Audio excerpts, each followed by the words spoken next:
people are not particles, they're waves, and waves become entangled with each other. When we see people, like if I look at the audience or you see us, we see people as physical particles and machines. But that's an illusion, because what we are interacting waves. That's why one person can affect another person just by being in the field. I'm now going to show you how your thoughts go out and affect your life on the outside. This is an older picture of a new technology called magnetoencephalograph, MEG. EEG, you put wires on your skin and read the brain activity. MEG, the probe does not even touch the head. You can read your brain activity outside of your head. It's not magic. When a nerve carries a signal, it's like an electric wire.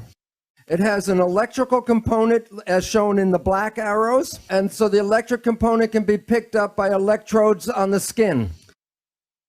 But when a wire is carrying a current, it also has a magnetic field around it. The magnetic field passes through the skin. Your thoughts are not contained in your head. This was an experiment by an Indian scientist, Amit Goswami. He was in What the Bleep. He had two people meditate on each of them being present together, and then he separates them by 50 feet. And in one of the people, he flashes a strobe light in his eye very fast. And it causes what they call an evoked potential, a very fast firing of the brain. Well, this one saw the light and had the evoked potential. The other one, 50 feet away, at the same time he had the evoked potential, the other one had an evoked potential and didn't see the light. Because people are not particles, they're waves, and waves become entangled with each other. The people that you get connected to, you are entangled with. And many people are familiar, if you think about someone or talk about someone you haven't seen for years, and I say, oh, I haven't seen my friend John in 10 years, and the phone rings and it's John. Or a letter comes in the mail from John. Most people experience something like this.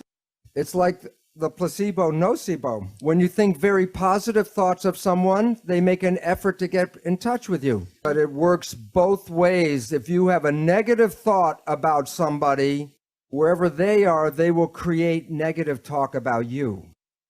So it's very important to recognize your thoughts and your judgments are not just connected to you, they're connected to the people you talk about. In 1925, quantum physics said the universe is made out of energy. So when we talk about energy, energy is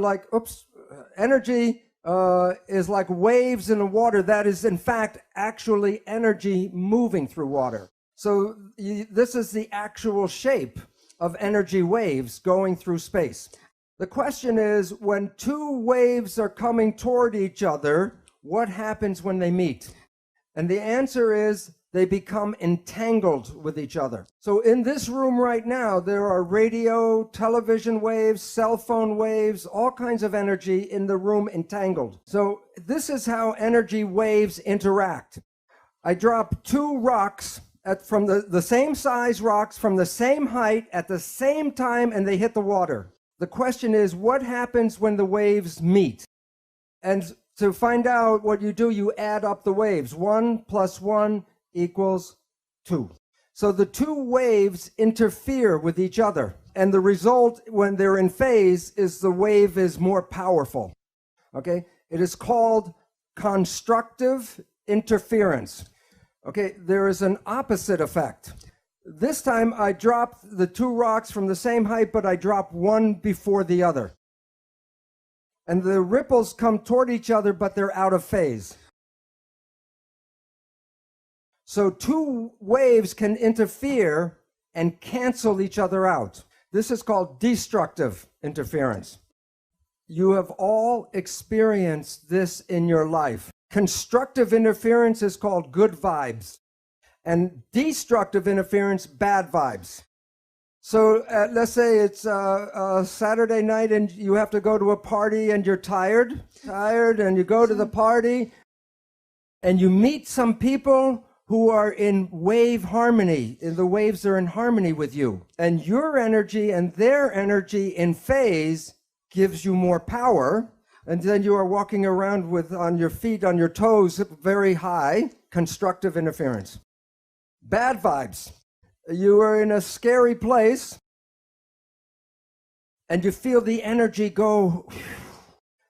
What is going on is there's energy in the field that conflicts with you and it cancels your energy.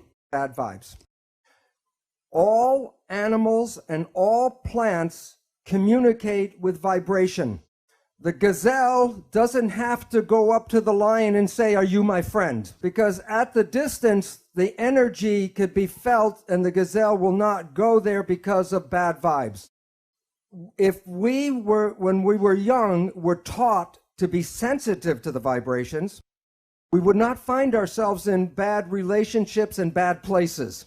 But we are usually told not to go by our feelings, but to listen to what people have to say.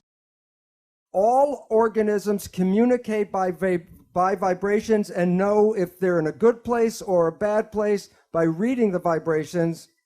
But we humans have that ability, but are not trained to use that ability. Every atom has an equal number of protons and electrons. All atoms are spinning all the time, so that all atoms create waves. So that the picture of the atom is like the waves with the atom in the center. So when we want to study atoms, in quantum physics, we don't study the particles, because in quantum physics, we study the waves. And we study how the waves interact, interference. So there's constructive and destructive interference between atoms. All of the waves together is called the field. So you're made out of atoms, but you also are the field. So you are connected to everything because you can't separate waves. This is from Scientific American. Are you made out of atoms and molecules, yes or no? Because if you are, then you are giving off light and energy, and you are absorbing light and energy. So while you see yourself as a physical entity, in the new physics, you are energy waves interacting with each other in the room right now. So in this, people know that if you hit the right frequency, you can cause a crystal goblet to explode. It's called harmonic resonance, or I showed yesterday, constructive interference. When two waves are in phase with each other, remember where they meet, the waves got bigger? Well, atoms vibrate at a frequency, and if I use the same frequency with a tuning fork, constructive interference, and it causes the atoms to spin faster, and then the glass explodes. Now, the question is, in experiment, if I hit the tuning fork, what will happen in this picture? All of them? Only this one. Why? It's interference of the same frequency. Different frequency, it doesn't respond.